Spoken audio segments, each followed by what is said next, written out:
Hello বন্ধুরা, welcome hour medical জ্ঞান channel. So friend, আজকে আমি আবার একটি নতুন ভিডিও নিয়ে এসেছি মেডিকেল তথ্যর উপরে। সো আজকে আমি যেই টপিক নিয়ে ভিডিও করব সেটা হচ্ছে যে নার্সিংহোম বা হসপিটাল থেকে সিজার পেশেন্ট বা এনি আদার্স পেশেন্ট ছুটি হওয়ার পরে বাড়ি গিয়ে বাড়ির গার্জেনরা সেই পেশেন্টের কিভাবে কাটা জায়গাটা ড্রেসিং করবেন সেই পদ্ধতিটা আজকে আমি আপনাদের সুন্দর করে বোঝানোর চেষ্টা করব।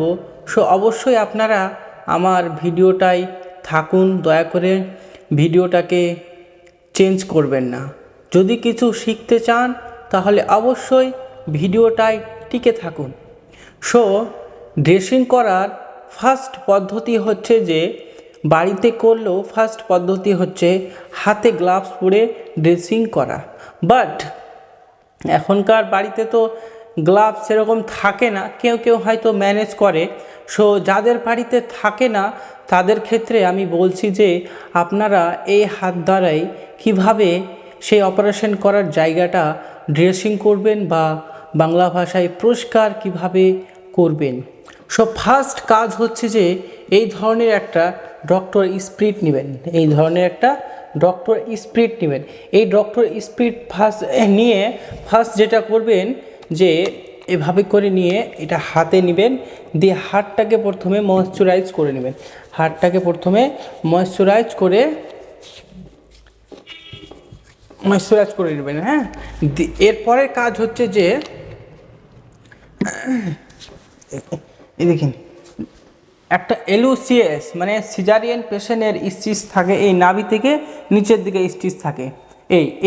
এটা ধরুন যে একটা স্টিচ, তাহলে একে কী করতে হবে, স্টিচে কিন্তু হ্যান্ডটাকে ময়েশ্চারাইজ না করে কখনোই এই স্টিচের কাটা জায়গাতে হাত দেওয়া যাবে না। হ্যাঁ, দিয়ে এটাকে ড্রেসিং করার জন্য যেটা ফার্স্ট করবেন, এই ধরনের এক প্রকার রোল ব্যান্ডেজ নেবেন।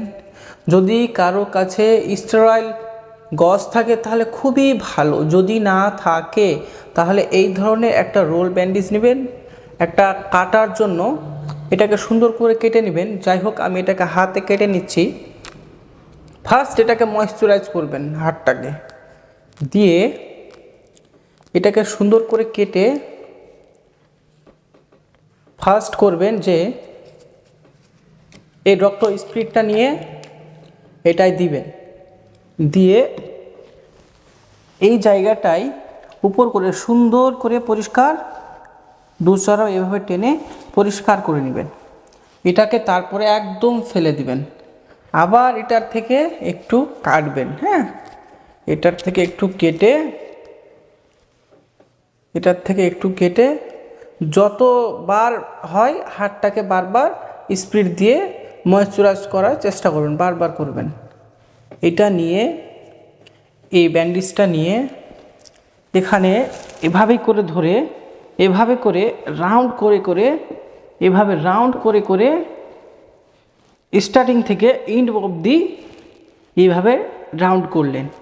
আবার এ সাইড থেকে স্টার্ট করলেন। এভাবে করে স্টার্ট করলে এটাতে কি হয় যে স্টিচের মাসল এরিয়ায় যদি কোনো কালেকশন থাকে তাহলে এই প্রেসের জন্য সেই কালেকশনটা বেরিয়ে যাবে। এবার এভাবে 2-4 বার করার পরে এই ধরনের একটা প্রভিডেন্স সলিউশন নেবেন, নিয়ে এটা থেকে এভাবে করে 2-4 ফোঁটা বা কিছু পরিমাণ দিবেন। দেওয়ার পরে এভাবে করে আবার সুন্দর করে টেনে টেনে পরিষ্কার করবেন। এটা যখন হয়ে যাবে, যেটা অয়েনমেন্ট নার্সিংহোম বা হসপিটাল থেকে ডিসচার্জের সময় দিয়েছিল, সেই অয়েনমেন্টটাকে এই স্টিচের উপরে সুন্দর করে অ্যাপ্লাই করে দিবেন।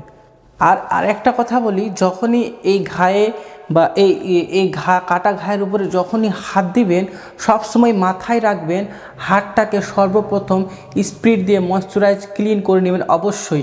এটা কিন্তু প্রচুর হারে জরুরি। কেন, আপনার হাতে অনেক ধরনের ব্যাকটেরিয়া থাকে, সেই ব্যাকটেরিয়ার অ্যাকশন চলে গেলে কিন্তু ঘায়ের স্কিনের মাসলটা খারাপ হয়ে যেতে পারে, বা স্টিচ যেখানে কাটা আছে সেই জায়গাটা খারাপ হয়ে যেতে পারে। সো এটা একটা মেডিকেলের কাজ, এগুলো খুব সেন্সিটিভ কাজ। যাই হোক, অপারেশন ছুটি হওয়ার পরেই কিন্তু মা বাবা হাজবেন্ড এদের উপরে দায়িত্ব পড়ে ড্রেসিংটা করার। সো আপনারা অবশ্যই, আমি আশা করব যে আমার ভিডিও থেকে কিছু না কিছু শিখতে পেরেছেন।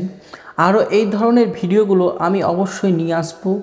আপনারা কমেন্ট করবেন যে আমার ভিডিওগুলো যে আমি করছি, আমার ভিডিওগুলো কেমন হচ্ছে, আমি কি ঠিকঠাক করতে পারছি, কি আমার এই ভিডিওগুলো আর একটু সুন্দরভাবে করতে হবে।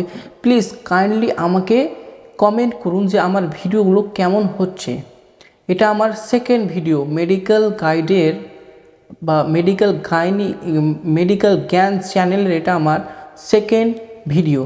আশা করি আমার ভিডিও দেখে আপনারা একটু হলেও শিখতে পেরেছেন। আজকের মতো এখান থেকেই, থ্যাংক ইউ সো মাচ।